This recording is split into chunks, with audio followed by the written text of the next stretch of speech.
it's been fun to shift into a little bit more of a senior role here, and I'll always appreciate my time here at WAMC.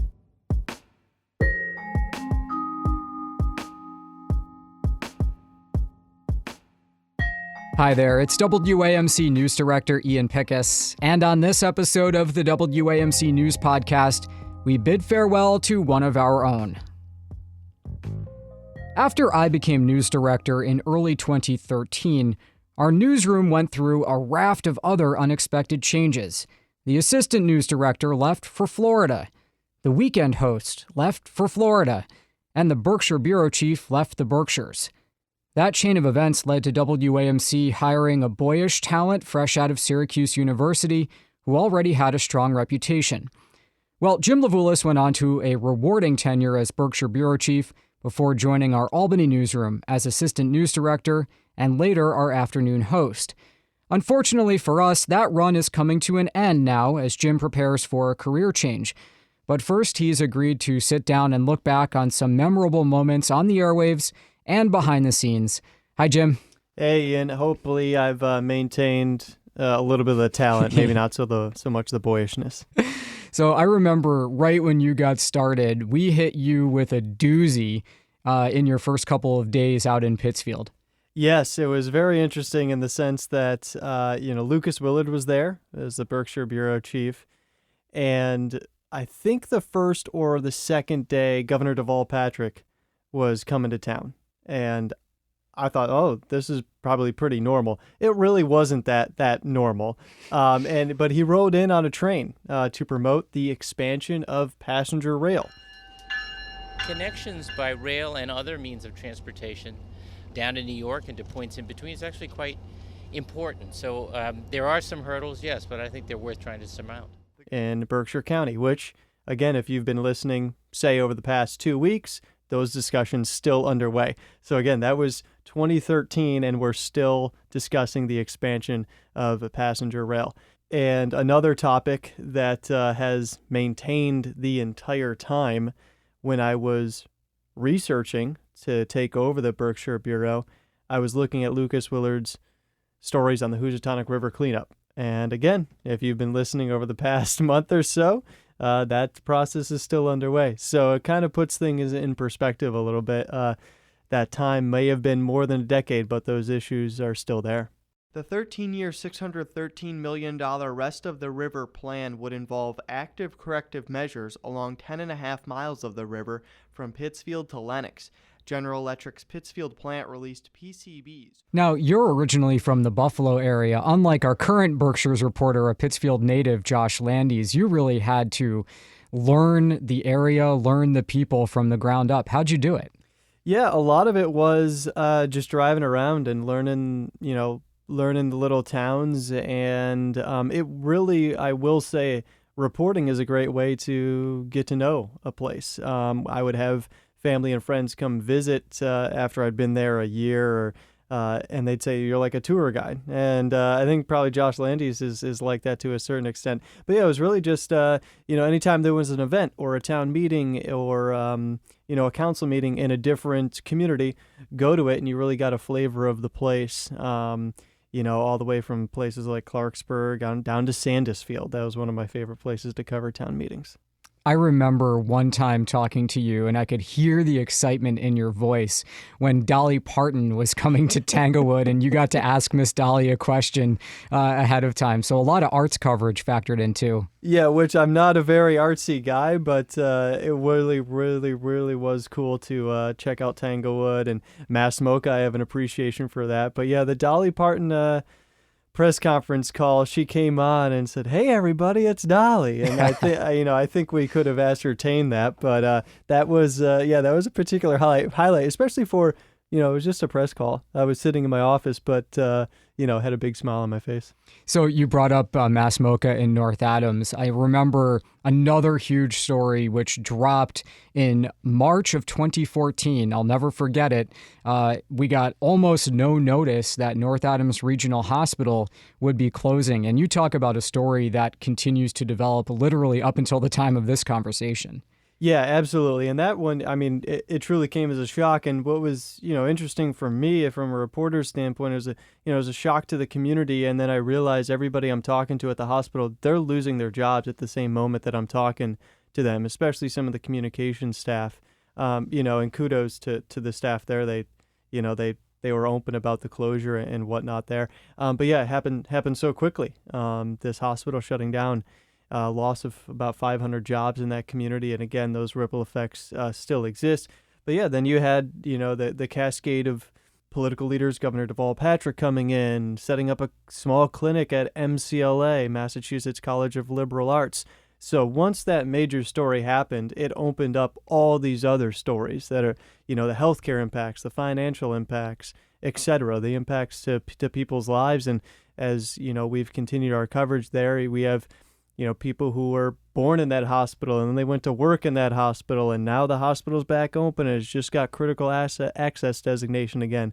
Again, really puts things in perspective how long these, something happens and it can continue to have a mark on a community for decades and beyond. Says the decision Tuesday by Northern Berkshire Healthcare to close the hospital and 3 other medical practices it owns came as a thunderbolt. It came as a total surprise. Senator Downing called me late Tuesday afternoon to inform me of the announcement, and there had been no... Another one that comes to mind is the Greylock Glen redevelopment. Talk about a long-running story. Yeah, absolutely. That had been under discussion, and then there really wasn't any plans, and then all of a sudden, yeah, I'm sure like a lot of folks, it just started rolling, and you go there and you're like, oh my gosh, yeah, they've kind of cleared out the area. They're building a structure here, and it's underway. So eventually, and I'm glad you did, you made the move over here to Albany, and you and I began working together on a different plane. And, you and I were at Brian Shields' retirement party after I did an exit interview with him in December of 2019. And boy, oh boy, we had no idea what was coming. I think Brian did. I always joke with Brian. I think he got a really early edition of the newspaper that he knew what was coming down. But yeah, obviously, the COVID-19 pandemic really upended, all aspects of life, reporting too. It was our top story. At times, some shows our only story. And it was simply what was happening in each region that our bureau chiefs cover. It was all encompassing. It really was. What were those years like from your perspective? I know, you and I were in the newsroom every day. We had our masks on eventually, and we were, I know, keeping our fingers crossed to make sure the virus didn't come through the newsroom and decimate our ability to actually get this critical information out. For me, that period of time seems like a blur of just kind of special coverage, between calls in from Andrew Cuomo, Red Room press conferences from Andrew Cuomo, Fauci, Trump, so on and so forth. What about your perspective in the role of the afternoon host? Yeah, it was tough to keep everything up to date. Yeah, you're right, because one person would have a press conference, and whether it be a new set of rules or a new set of guidelines or new data coming in that would wipe out something that occurred the day before or even hours before. After a while, it just kind of, it did become the norm of every newscast essentially had, unfortunately, some of the COVID death numbers for the state or the county, et cetera, and maybe some exposures that happened at a public event as we got years later on months or years later on into the pandemic, when things did start to open back up, but then maybe they would shut back down. And it really was kind of a... just kind of an all-encompassing experience. And you're right, here in the newsroom, it just became the norm that, you wore a mask in the newsroom, you went in to the studio, you took your mask off to deliver the news, and you put it back on to go out and collect the news once again. So, a lot of people obviously know your voice and a glimpse maybe of your personality from the afternoon news. But are there any memories that you'll take from your time at the station that aren't, news stories or things like that?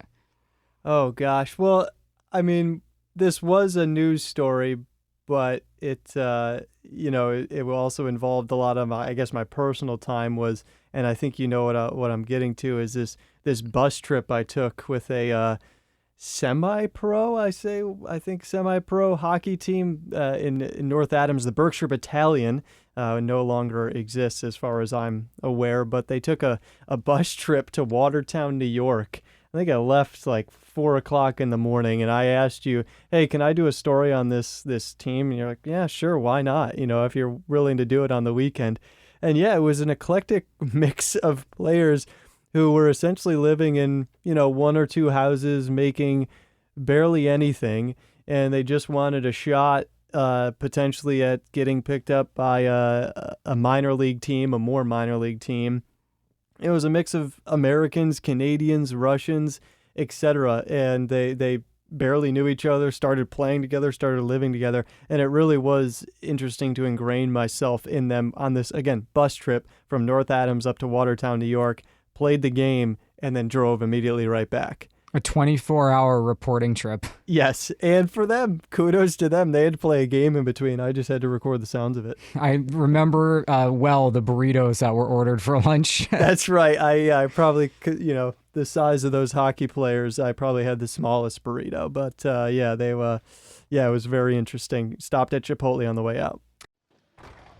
It's bang 'em, clang 'em, fights. But for play-by-play announcer Chris Erickson and forward Tom Tracy, love is what keeps them coming to the rink, wherever that sheet of ice may be, in fading arenas in minor league towns. The long bus rides are bad, but 17 hours is the longest we do. And at the end of the day, you're sitting in the bus for 17 hours, so you get used to it. And then you get to go play hockey at the end of it. It could be way worse. Well, I'm really sad to be doing this interview, Jim. As you know, I've said all this to you off the air too, but you've brought so much humanity and grace to our airwaves, not to mention smoothness under an immense amount of pressure every day, a perspective that was really valuable for our listeners, and just someone I think our whole department has leaned on, has counted on. You've given it 100% every single day, and our listeners, they don't even realize how lucky they are to have had you take the torch from Brian and to keep it going. We're really going to miss you. They're big shoes to fill, or cowboy boots, if you will. And we wish you nothing but the best. Don't be a stranger. No, thank you. And again, appreciate your guidance of this department, and in terms of, Brian's guidance in the months leading up to his retirement, and learning from him and everybody here in the newsroom. It's really been gratifying to experience that, and then to see the young blood come in too. It's been fun to shift into a little bit more of a senior role here, and I'll always appreciate my time here at WAMC. Okay, that does it for this episode of the WAMC News Podcast. Thanks so much for listening. Again, thank you, Jim. We'll miss you. Until next time, I'm Ian Pickus.